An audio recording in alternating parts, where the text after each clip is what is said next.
Bismillahirrahmanirrahim.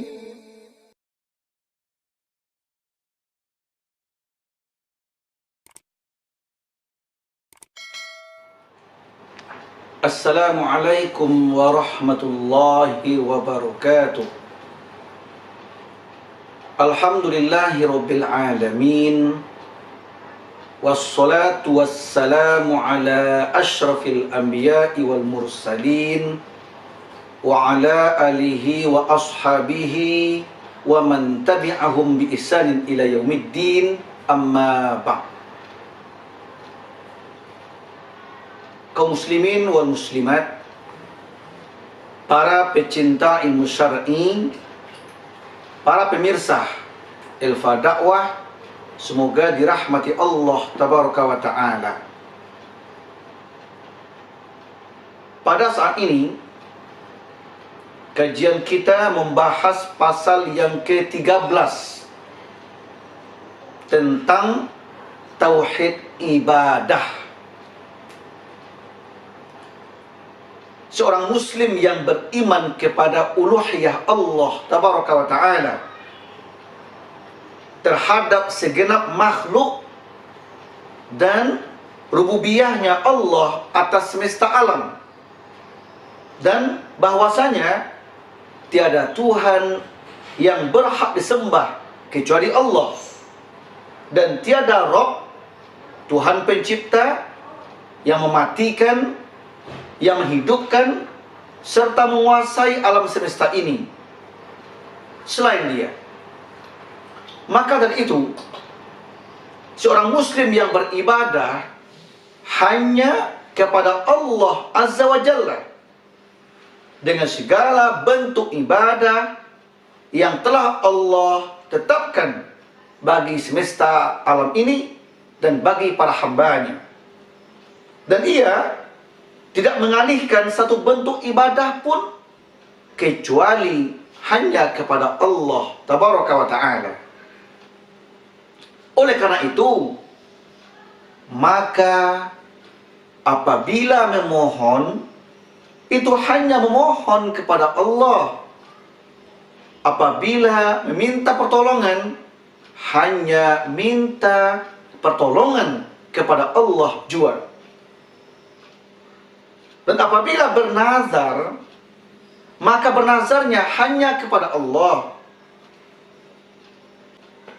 Jadi hanya untuk Allah semata segala amalan batin seperti rasa takut, berharap, inabah, cinta, mengagungkan, dan tawakal atau berserah diri, dan juga amal lahiriah seperti solat, zakat, puasa, haji, dan jihad.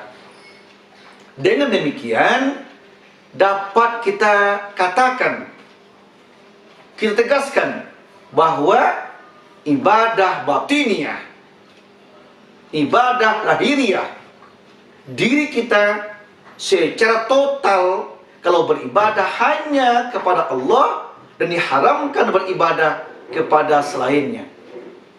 Hal ini berdasarkan kepada bermacam dalil, baik Al-Quran ataupun As-Sunnah. Di antara dalil yang menyatakan hal itu adalah, pertama, kita berikan klasifikasi dalilnya. Pertama, perintah Allah Azza wa Jalla agar beribadah hanya kepadanya. Satu dalilnya adalah tercantum pada surat yang ke-20, surat Toha ayat yang ke-14. A'udzubillahi minasyaitonirrajim. La ilaha illa ana fa'budni. Tiada Tuhan yang berhak disembah selain aku, maka beribadahlah kepadaku. La ilaha illa ana fa'budni. La ilaha illa ana. Tidak ada Tuhan selain aku. Fa'budni. Hanya beribadahlah kepadaku. Maka beribadahlah kepadaku. Ini dalil tentang tauhid ibadah. Yang kedua, surat 2 Al-Baqarah ayat yang ke-40. Wa iyaya farhabun. Dan hanya kepadakulah hendaknya kamu takut. Dan hanya kepadakulah hendaknya kamu takut. Takut kepadaku, mendekat kepadaku, beribadah kepadaku. Tapi takut ke makhlukku, ke binatang buas, maka lari darinya. Takut ke makhluk berbeda dengan takut kepada Allah Azza wa Jalla. Takut ke makhluk, lari. Takut ke Allah, mendekat. Untuk itu, wa iyaya farhabun. Dan hanya kepadakulah hendaknya kamu takut. Aplikasinya apa? Konsekuensinya apa? Beribadah kepadanya, mendekat kepadanya. Yang ketiga, surat 2 Al-Baqarah ayat 21 sampai ayat 22. Ya ayuhan nas u'budu rabbakumul ladzi khalaqakum walladzina min qablikum la'allakum tattaqun.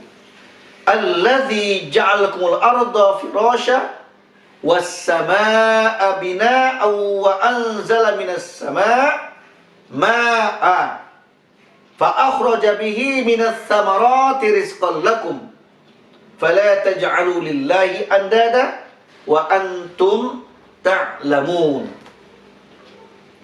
Wahai manusia, sembahlah Rabbmu yang telah menciptakanmu dan orang-orang sebelummu agar kamu bertakwa. Dialah yang telah menjadikan bumi sebagai hamparan bagimu dan langit sebagai atap, dan dia menurunkan air hujan dari langit. Lalu dia menghasilkan dengan hujan itu segala buah-buahan sebagai rezeki untukmu. Karena itu, janganlah kamu mengadakan sekutu-sekutu bagi Allah, padahal kamu mengetahuinya. Kita terima segala nikmatnya, kita syukuri pemberiannya dengan cara beribadah kepadanya. Jangan sekutukan dia dalam beribadah kepadanya. Yang keempat, surat yang ke-47 Muhammad ayat yang ke-19. Fa'lam annahu la ilaha illallah. Maka ketahuilah bahwasanya tiada Tuhan yang berhak disembah kecuali Allah. Tidak ada Tuhan yang berhak disembah, diibadahi, diabdikan diri kita kepadanya kecuali hanya Allah saja. Yang kelima, surat 41 Fussilat ayat yang ke-36. Fasta'iz billah innahu huwas sami'ul alim. Maka mohonlah perlindungan kepada Allah, karena sesungguhnya dialah yang maha mendengar lagi maha mengetahui. Ayat ini menjelaskan tentang isti'adzah, beristi'adzah, berlindung hanya kepada Allah tabaraka wa ta'ala. Yang keenam, surat At-Taghabun, surat 64 ayat yang ke-13. Wa 'alallahi falyatawakkalul mu'minun. Dan hanya kepada Allah sajalah hendaknya orang-orang yang beriman itu berserah diri. Hanya kepada Allah sajalah orang yang beriman itu menyerahkan dirinya, bertawakal kepadanya. Ini adalah dalil dari Al-Quran semuanya. Penegasan Allah kepada kita bahwa kita beribadah baik lahir ataupun batin hanya kepada Allah Azza wa Jalla. Sekarang poin yang kedua, dalil kedua yaitu berita dari Allah tentang uluhiyahnya. Satu, surah An-Nahl, surah 16 ayat yang ke-36. Walaqad ba'atsna fi kulli ummatin rasula an ya'budullah wajtanibut taghut. Dan sesungguhnya kami telah mengutus rasul pada tiap-tiap umat untuk menyerukan sembahlah Allah saja dan jauhilah taghut itu. Semua rasul baik yang awal sampai yang akhir menyerukan umatnya hanya menyembah Allah saja. U'budullah, sembah Allah. Wajtanibut taghut, dan jauhilah taghut. Apa taghut? Segala sesuatu yang disembah selain Allah itu taghut. Syaitan, iblis, jin itu taghut. Bahkan harta benda kita, pangkat jabatan kekuasaan kita, makhluk yang sangat ditakuti oleh kita, kalau kita sembah dia, lebih mengabdikan diri kepadanya dari Allah, mereka itu semua menjadi taghut. Untuk itu, cintailah makhluk, tapi jangan melebihi cinta kita sama Allah. Takuti makhluk, tapi jangan melebihi takutnya kita kepada Allah Tabaraka wa Ta'ala, agar makhluk tidak menjadi taghut oleh kita. Yang kedua, surat Al-Baqarah, surat 2, ayat 256. Fama yakfur bit-taghut wa yu'min billah faqad istamsaka bil urwatil wusqa lam fisama laha. Karena itu, barang siapa yang ingkar kepada taghut dan beriman kepada Allah, maka sesungguhnya ia telah berpegang teguh kepada buhul atau tali yang amat kuat yang tidak akan putus. Artinya, kita ingkari taghut dan hanya beriman kepada Allah, kita sudah berpegang teguh kepada Islam, dinullah, agama yang benar. Yang ketiga, surat Al-Anbiya, surat yang ke-21 ayat 25. Wa ma arsalna min qablika min rasul illa nuhi ilaihi annahu la ilaha illa ana fa'buduni. Dan kami tidak mengutus seorang rasul pun sebelum kamu, melainkan kami wahyukan kepadanya bahwasanya tidak ada Tuhan yang berhak disembah melainkan aku, maka sembahlah olehmu sekalian akan aku. Allah menegaskan, hai Muhammad, kami tidak utus sebelum engkau para rasul kecuali tugasnya sama denganmu.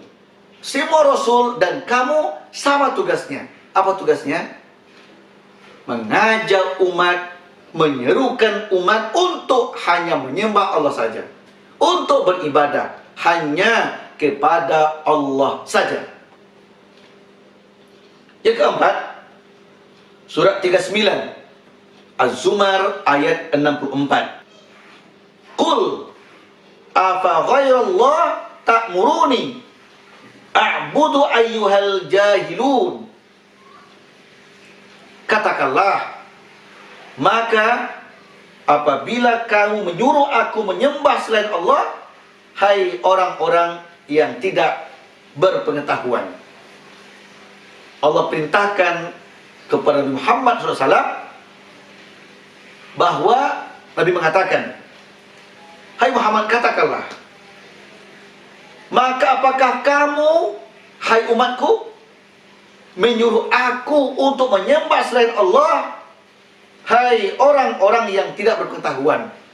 Artinya, tidak pantas bagi kalian menyuruh aku untuk beribadah kepada selain Allah. Yang kelima, surat yang ke-1 Al-Fatihah ayat yang kelima. Iyyaka na'budu wa iyyaka nasta'in. Ini ayat yang sering kita baca, yang hafal. Tinggal lagi bagaimana meresapi maknanya. Sehingga makna ayat ini diresapi di hati, aplikasikan kehidupan ini. Bahwa hanya kepada Engkau ya Allah kami beribadah. Hanya kepada Engkau ya Allah kami menyembah. Hanya kepada Engkau ya Allah kami mengabdikan diri. Wa iyyaka nasta'in, dan hanya kepadamu ya Allah kami beristi'anah, mohon pertolongan, mohon bantuan.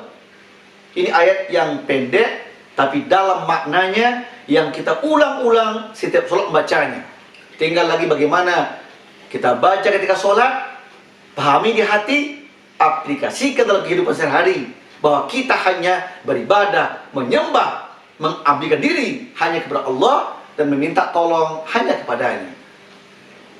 Yang keenam, surat An-Nahl, surat yang ke-16, ayat yang kedua.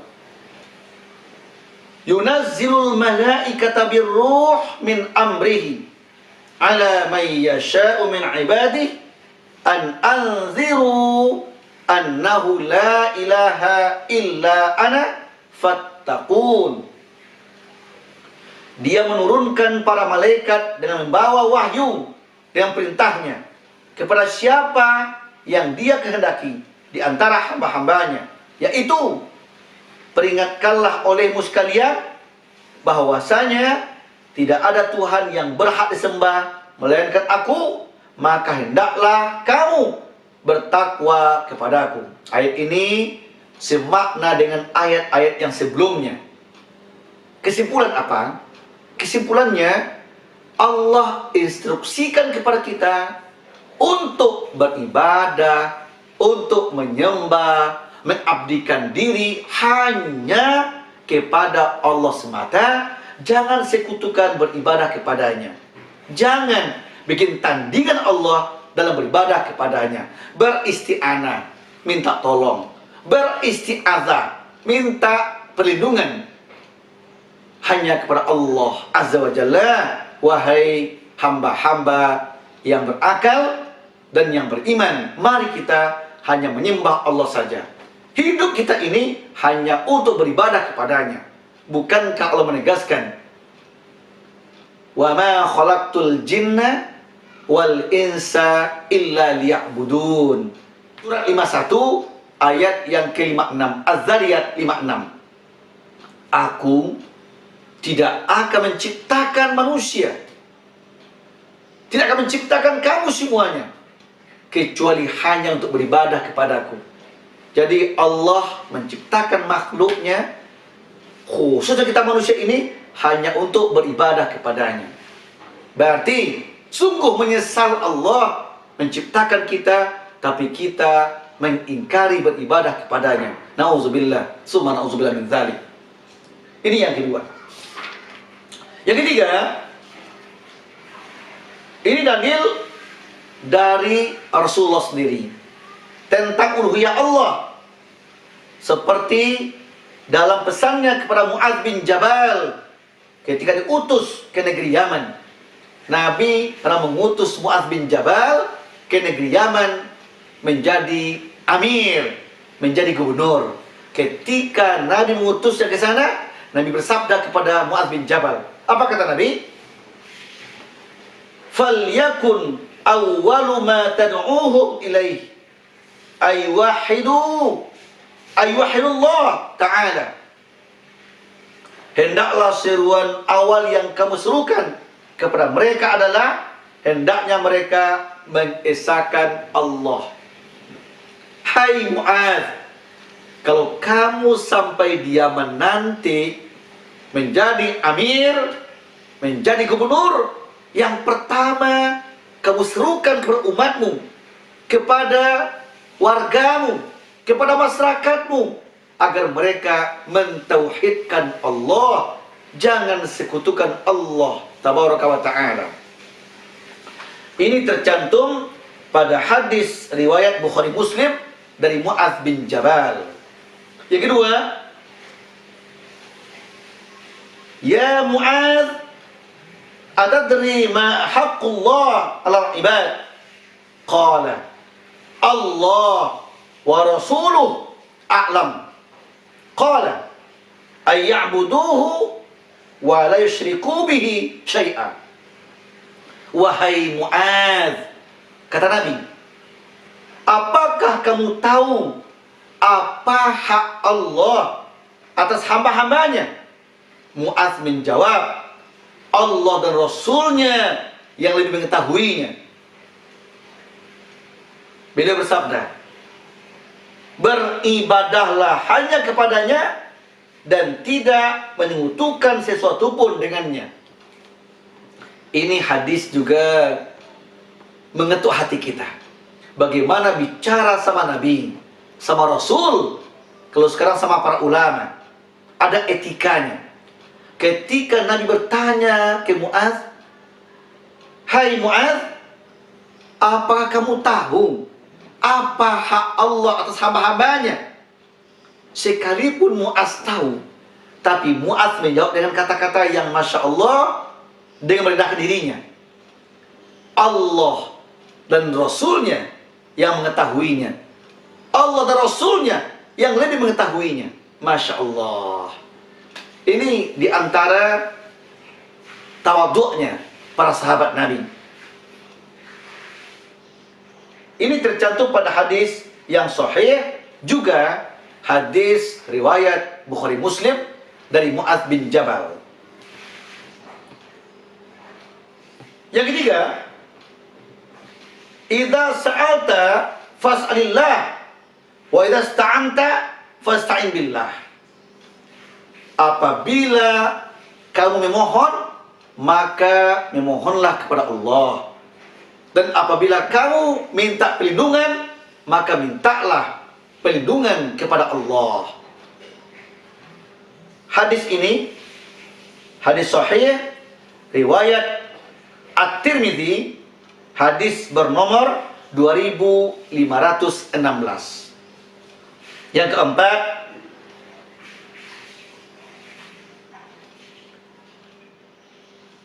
qul masya Allah wahdah. Katakanlah, hanya atas kehendak Allah saja. Hadis ini merupakan sabda Nabi kepada orang yang berkata kepada beliau, atas kehendak Allah dan kehendakmu. Atas kehendak Allah dan kehendakmu, wahai Muhammad. Nabi mengatakan ke orang itu, qul masya Allah wahdah. Katakanlah, hanya atas kehendak Allah. Jadi jangan digandeng. Kehendak Allah, kehendak aku, tidak, kata Nabi, tidak. Jangan sekutukan Allah dan aku. Masya Allah. Nabi saja tidak mau, nggak rela kalau sahabatnya menyekutukan Allah dengan beliau.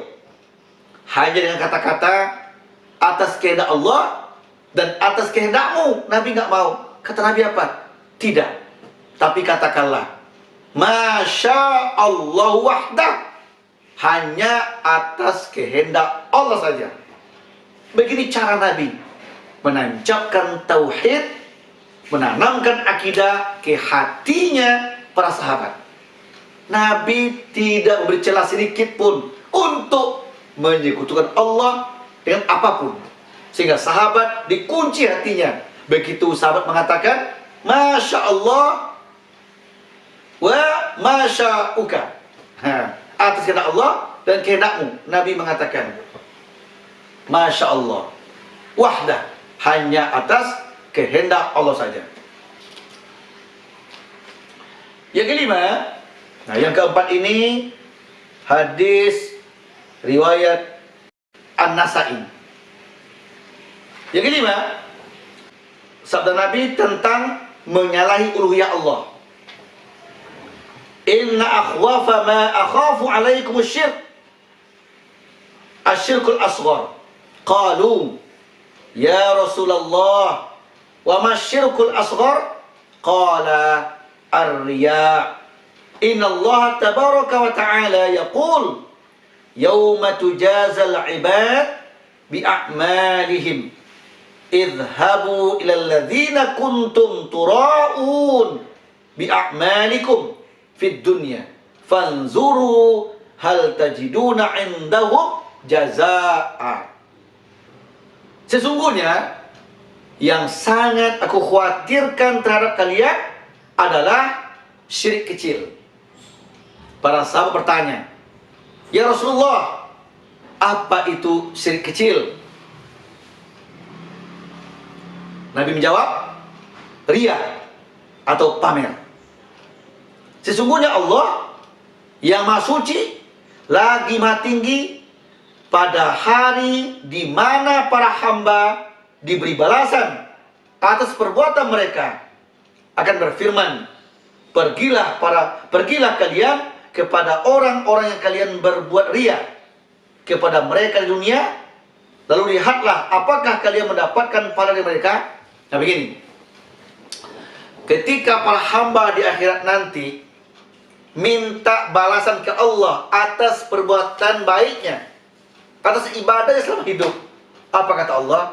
Hai hamba-hambaku, temuilah orang-orang yang kalian riya kepadanya dan minta kepadanya balasan. Artinya apa?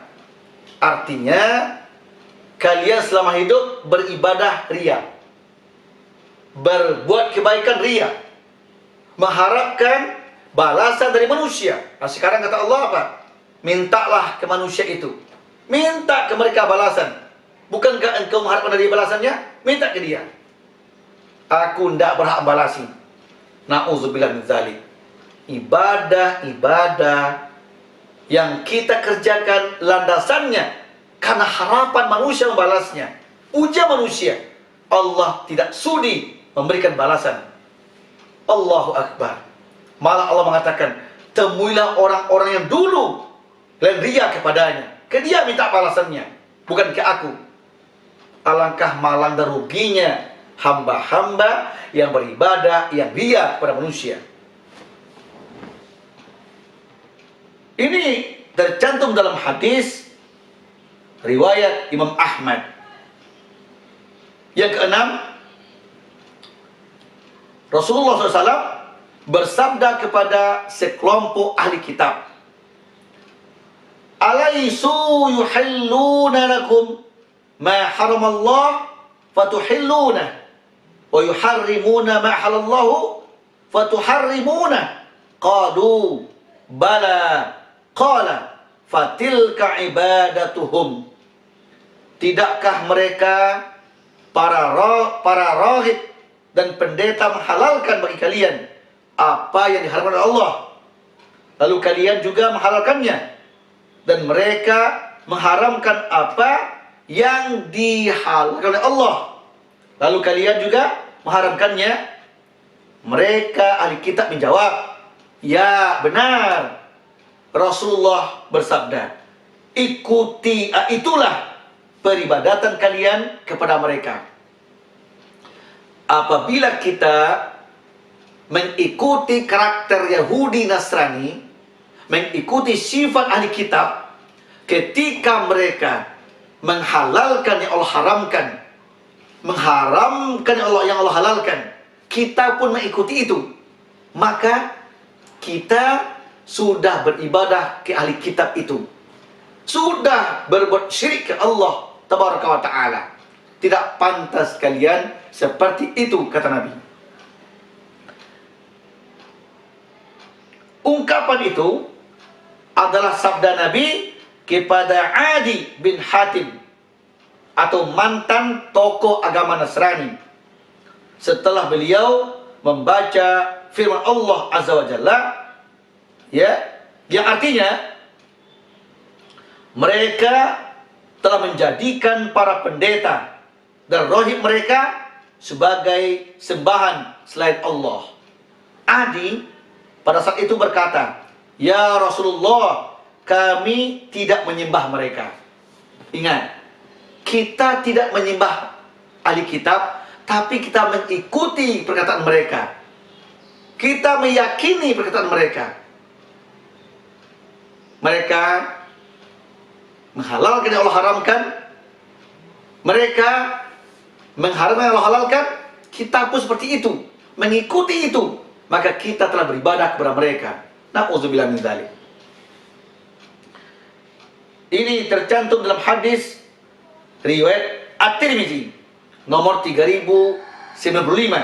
Hadisnya berderajat hadis hasan. Yang ketujuh, sabda Nabi tentang beristighatsah atau minta pertolongan hanya kepada Allah. Nomor 7 ini. Innahu la yustaghatsu bi wa innama yustaghatsu billah. Sesungguhnya tidak boleh beristighatsah kepadaku, tetapi beristighatsahlah kepada Allah. Tidak boleh beristighatsah kepadaku, kata Nabi, tetapi beristighatsah itu hanya kepada Allah Azza wa Jalla. Nabi amat takut kalau dia dijadikan Tuhan oleh umatnya sebagai tempat istighatsah. Jadi beristi'adzah, minta perlindungan, beristi'anah, minta pertolongan, beristighatsah, minta bantuan hanya kepada Allah Azza wa Jalla. Yang terakhir, nomor 8, Nabi bersabda tentang sumpah. Man halafa bi ghairillah faqad asyraka. Barang siapa yang bersumpah bukan dengan nama Allah, maka ia telah berbuat syirik, kata Nabi. Demi orang tuaku, demi engkau, demi ibuku, demi negeriku, demi makhluk, Allah tak izinkan. Nabi mengatakan, bersumpah hanya demi Allah, bukan demi makhluk. Apabila kita menggunakan sumpah kepada makhluk, ketika itu kita telah syirik, kata Nabi. Ini tidak ada istilah demi Rasulullah, tidak ada. Demi engkau, demi ibuku, demi bapakku, aku bersumpah. Nabi tidak benarkan itu. Nabi hanya bolehkan demi Allah. Ini hadis yang terakhir. Tapi juga ada yang senada sama ini, ya, tentang ru'yah, tentang jimat dan mantra-mantra.